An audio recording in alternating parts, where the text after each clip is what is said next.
Right, before I start my black belt rant, this just happened. Alright. Current situation.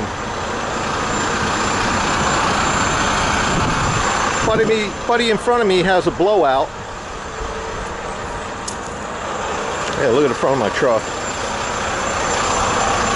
Car sitting right to my right, nowhere for me to go.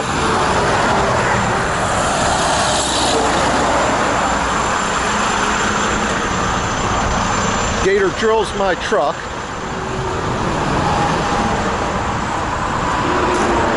And then a piece of the tire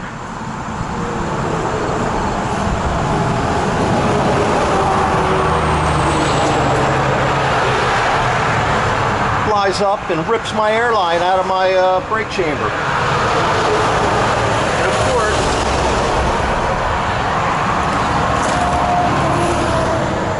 there's a metal band on it that you got cut off. And I don't have that capability on the side of the road. I have hose clamps. And I have tools. So here we sit waiting for roadside, another 300 bucks down the drain. Hopefully it didn't take the paint off my hood. Yeah. That's trucking, man.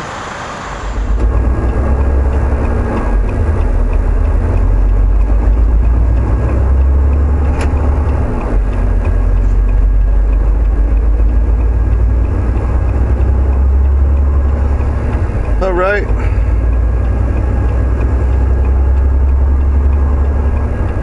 Emergency averted. They were fast.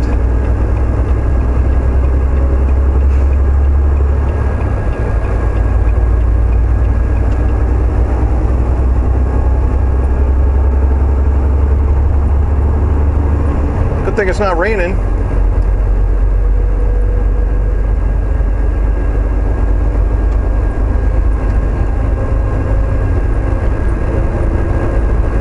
That's trucking.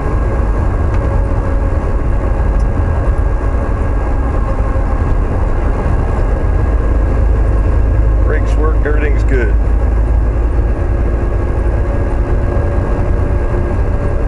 Oh man, 300 bucks. Right, we're cruising up by 81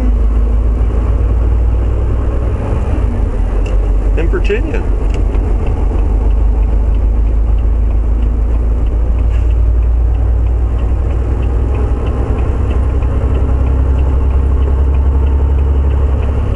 See the title, Are You a Black Belt?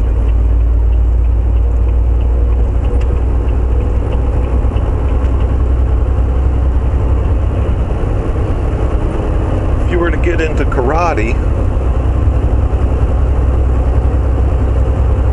you don't just show up at the karate studio, the dojo, plop your $2,000 down and say, okay, I'm a black belt. You have to go through the paces. You have to learn the craft. Progress your way up the belts, and then you're a black belt.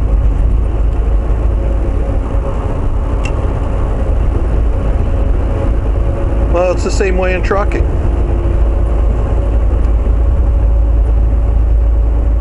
You need to learn the craft. Driving the truck's the easy part.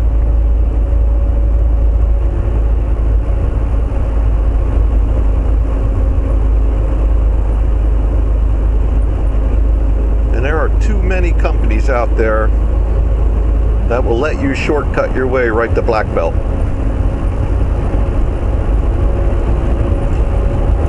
So what happens if you show up at the karate studio and you plop your $2,000 down and say, I want to be a black belt? And they say, okay, you're a black belt.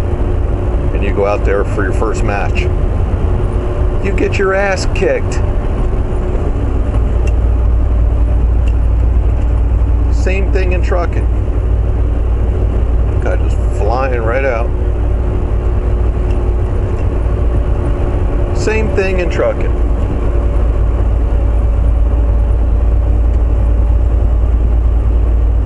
come out, slap your money down, give you a truck, say, here, have at it. You're going to get your ass kicked. And like I said before, they make it real easy. And I'm sure it's in their business model. They're going to have a 90% failure rate, and they're getting those trucks back. And they'll lease the next guy on that has a dream.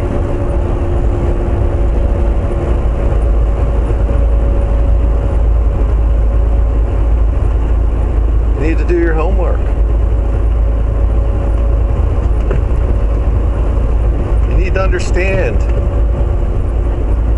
what a 2290 form is, and a POC3, and an MCS 90.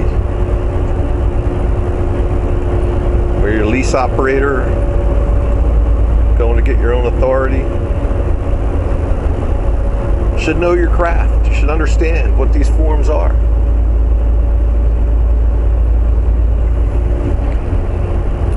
Alright, same guy that was going 70 mile an hour down the on-ramp is now going to just sit next to me going 65. In the hammer lane. Yeah. Oh, he's busy. He's on the phone. Apologize.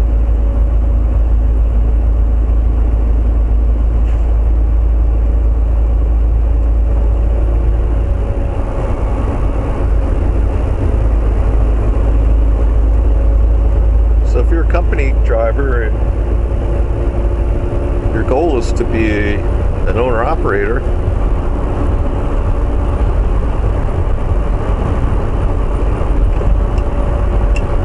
learn your craft. Learn what these forms are. Now you're saying to yourself,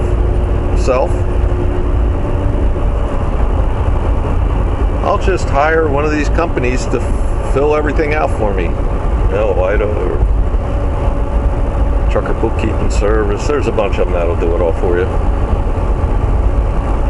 Which is fine. You know, the last thing you want to do is make a mistake on one of these applications, right? But you still need to understand what each form is and why it's there. And it isn't like there's 100 of them. There's less than 10.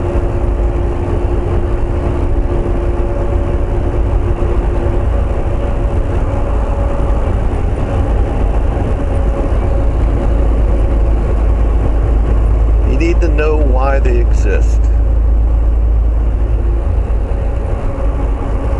When they expire. Some of them you have to, some of the permits, you know, you should know what state you need permits in, which ones you don't.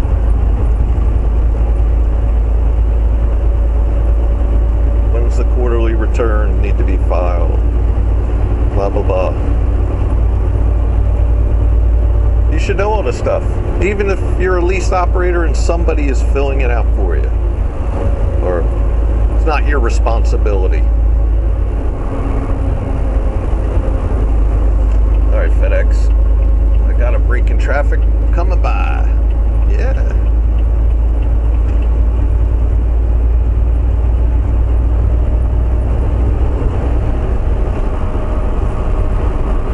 Don't let the American dream be your American nightmare. Learn the craft. You probably heard me say this before, but you're a company driver now and you're driving around and your sole focus is on Twitter and Facebook and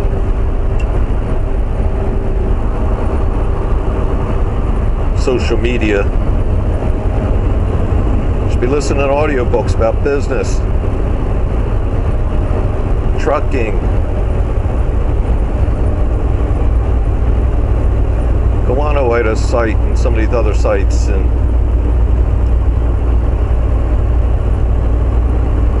look at getting your own authority and look at the forms. They tell you exactly what they're going to do.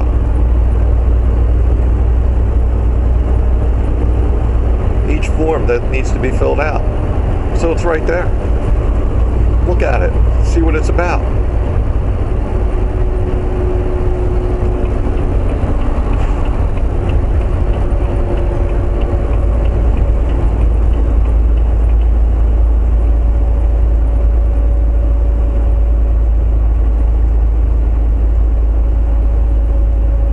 try to shortcut your way to black belt, because you're just going to get your ass kicked.